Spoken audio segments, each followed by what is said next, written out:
আজি আমি RNB civil hospital visit কৰিলোঁ আৰু ইয়াতে আমাৰ চাফাই কৰ্মীবিলাক 1 বছৰৰ পৰা দৰমহা যি পাবলগীয়া পোৱা নাছিল। আগত 7,500 আছিল, এইটো 50% ডিডাক্ট হৈ গৈছিল। কিবা আমাৰ মিছন ডাইৰেক্টৰ ফালদি NHMৰ পৰা কিবা কনফিউজনৰ কাৰণে চেলাৰীটো কম হৈছিল। তো আজি আমি আৰু আমাৰ সুপাৰিনটেণ্ডেণ্ট ছাৰ আৰু আমাৰ চিন্ময় দা একলগত মিলি এটা সিদ্ধান্ত ফাল ল'লোঁ আৰু মই ভীম বাছৰ মোৰ ফাল দিও এটা সিদ্ধান্ত লোৱা হ'ল কি ইহঁতৰ যে ফাণ্ড ক্ৰাইচিছ আছে এইটো সলভ হ'ব আৰু আগৰ যি দৰমহা পাই আছিল 7,500 এইটো আকৌ দিয়া হ'ব ছেপ্টেম্বৰ মাহত।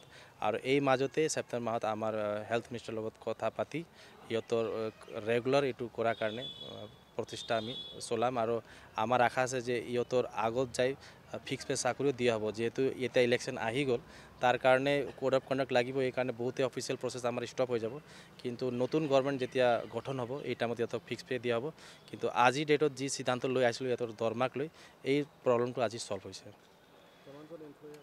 15 চাফাই কৰ্মী আছে, ইহঁতৰ দৰমহা বহুত কম আছিল, কিন্তু আজি সিদ্ধান্ত লোৱা হ'ল যে ইহঁতৰ পূজাৰ আগত আগৰ দৰমহাটো দিয়া হ'ব।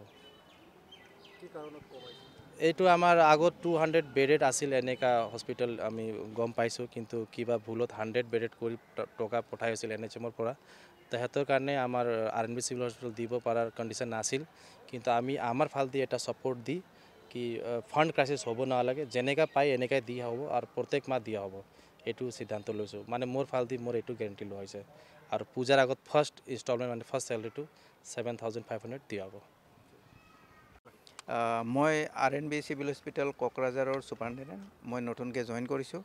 তথাপি আজি এখেতে আমাক যিখিনি আগৰে পৰাই অফিচিয়েল যিখিনি চলি আছিলে কথাখিনি মই ভালকৈ বুজি লৈছোঁ আৰু এখেতে ইউনিয়নৰ ফালৰ পৰা বহুত এফৰ্ট দিছে আৰু মোৰ এনেকুৱা লাগিছে এই ক্ৰাইচিছটো খুব সোনকালে সলভ হ'ব।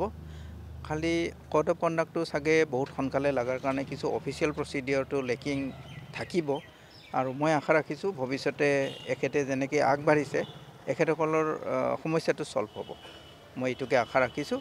আৰু বাকী ভৱিষ্যতত যেনেকৈ আমাৰ প্ৰব্লেমবিলাক আহি থাকে আমি সেইমতে সলিউশ্যনৰ কাৰণে আগবাঢ়ি যাম। Thank U.